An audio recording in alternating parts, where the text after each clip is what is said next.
Hello, and welcome once again to Know Before You Go, a program of the Dominican Central Province of St. Albert the Great that allows us to take a look ahead at the upcoming weekend's readings.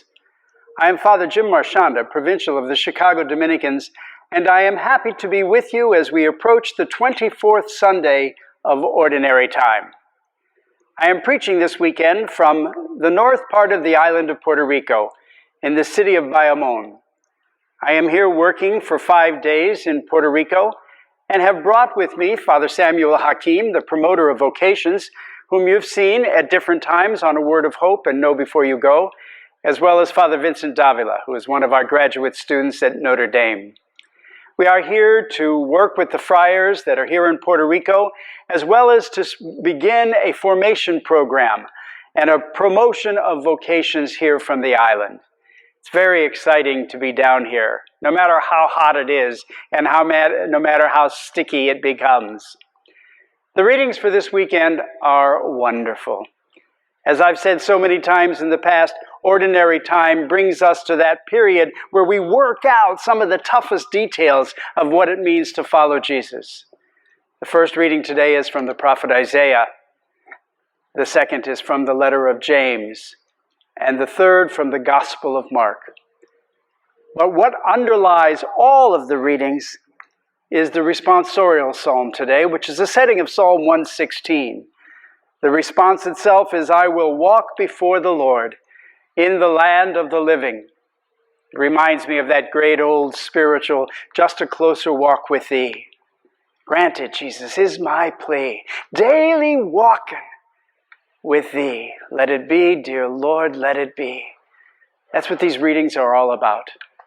They are an invitation to walk with God by walking with Jesus and by embracing all that Jesus said and all that Jesus himself gave witness to. The first reading from Isaiah is a wonderful restoration reading. It's a reading where God speaks to their ears so that they can hear, which is something that happens to us every day that we listen to the scriptures. God speaks to them in a way that they can hear, and the Israelites have made a pact with God to once again be God's servant, to work with God, to walk with God, and to restore their part of the covenant relationship with God, which they had broken many times in the past, and because of which they found themselves in captivity. This is a reading where they say, because God has spoken to them and they have been made able to listen, they say to God, "We're back. We're back and we're with you. And no matter what confronts us, no matter what obstacles present themselves to us, God, we're back and we're with you." It's in response to that the church says, "I will walk before the Lord in the land of the living," inviting you and I into that same restorative kind of relationship with God, where whatever the obstacles are, we commit ourselves to walking with God. Now that reading sets us up perfectly for the Gospel of Mark, which is a very dramatic story that you've heard many times in the past. It's the story of Jesus asking a simple question to his disciples: "Who is it that people say that I am?" And they say, "Oh, some think you're John the Baptist. Some think you're Elijah. Some think you're one of the prophets." And then he says, "Well, what about you? Who do you think that I am?" And Peter says, "You are the Christ." Amazing. But then it switches on a dime from Jesus telling them not to tell anybody that, and then to predict that he's going to be brought before the leaders of the temple who are going to condemn him to death. And Peter takes him aside and rebukes him and says, "Lord, let that never happen to you." And Jesus says the famous words that you know, "Get behind me, Satan." It's a challenge to all of us. Suffering is a part of who we are as followers of Christ. As a matter of fact, Jesus takes the teaching a step further, having said that to Peter, and says to them, "Unless you take up your cross and follow me, you can't be my disciple." Being with me involves a cross. It involves suffering. It involves sacrifice. It involves a constant sort of presentation of obstacles to our path. And we are invited, like the Israelites in the first reading, to hang in there.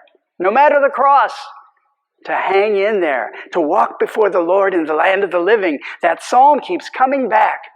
Are we so with Jesus that no matter what confronts us, we are committed to walking with God and to maintaining our part of the covenant relationship and never wavering from it? If so, then we can listen with open ears and open hearts to the reading of James, which is that tremendous challenge. When you see somebody in need who has no clothes, no food, no shelter, no nothing, it does no good to say, I wish you well. You can't just say, I wish you well. We can't just pray them well. We have to become their receiving well. We have to become the answer to their needs and the answer to their prayers. That's how we walk with God to the fullest extent of the journey. We walk with God by becoming like God. We walk with Jesus by becoming like Jesus. My friends, these readings are wonderful. They are all about restoring our right relationship with God. First, in the example of the Israelites, then in Jesus telling the disciples, right relationship will cost you something, but hang in there with me. I'll give you the power that you need. And once we receive that, once we know that, once we're confident in that relationship with God through Jesus, then everyone else we know, most especially the underprivileged, will benefit because of us and because of this holy relationship and because we will walk behind the Lord in the land of the living, and we will walk before the Lord in the land of the living. That's who we are on this 24th Sunday of Ordinary Time. God bless you all.